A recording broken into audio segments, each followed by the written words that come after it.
السلام عليكم ورحمة الله تعالى وبركاته. أتمنى تكونوا بخير وبصحة جيدة إن شاء الله وانتم كتتابعوا في هذا الفيديو.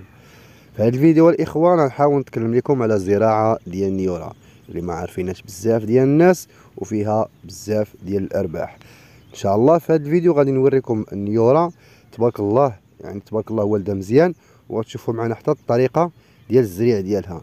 هاد الطريقة راه زوينة بزاف وكتعطي واحد الارباح اللي كتوصل حتى ل 32 طن في الهكتار. وغادي تشوفوا معنا هاد النيورة تبارك الله والده مزيان، والجدره تعطيك حتى ل 2 كيلو في الجدره. هادشي اللي تعرفوا معنا في هاد الفيديو، تبعونا حتى للاخير. وكما كتلاحظوا الاخوان، هذه الزراعه ديال النيورة هذه زرعناها شويه بكري، تزرعت في شهر 4. كما كتلاحظوا تبارك الله والده مزيان، وحتى الخضوره خضراء ما كاين لا ضرب فيها لا والو، والطوناج كاين فيها تبارك الله من الحبات اللي غادي نوريكم. هاد الشجره والده مزيان ولكن مخدومه على حقها. كيف لاحظتوا مستعملينها الميكا.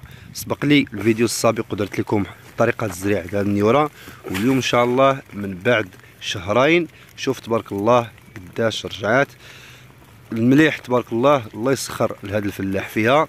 كما تلاحظوا الاخوان، الزراعه ديال النيورة راه خصك تعطيها حقها.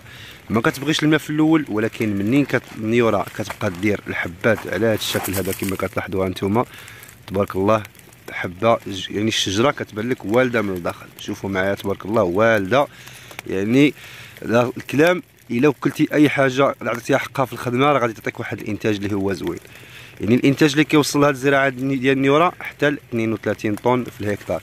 هاد الزراعه الاخوه اللي كتشاهدوا معنا هذه الحاره ومازال تبارك الله كتنور، يعني ما حدها حد كتجني منها وهي مازال كتبقى تنور في الحبات. يعني السلعه راها اصل. وكيف كما كتشاهدوا هاد الزراعه ديال النيورة سبق لي وعطيت عليها جميع ديال الفيديوهات، واليوم ان شاء الله كما كتلاحظوا كتشاهدوا بعينيكم هانتوما تبارك الله. وهاد الزراعه ديال النيورة الاخوان ما كتطلبش شي حاجه كثيره، يعني ما كتطلبش شي مفلوس كثير بزاف، فقط كتزرعها وكتنقش عليها وكتجمع عليها، ومنين كتبقى دير النواره كتدفع لها الماء مزيان، يعني الماء وشويه ديال البوطاس وشويه ديال الماكله، يعني باش كتلقى فين باش كتعطيك الحبات غلاض وتعطيك الطوناج. يعني النيورة كون ما كانت الحبات فيها غلاض كتحاول توزن لك مزيان وكتعطيك الكيلوات وكتعطيك الطوناج مزيان. كما لاحظتوا الاخوان، نتمنى تكونوا استفدتوا من هذا الفيديو. اي سؤال عند اي شخص فمرحبا.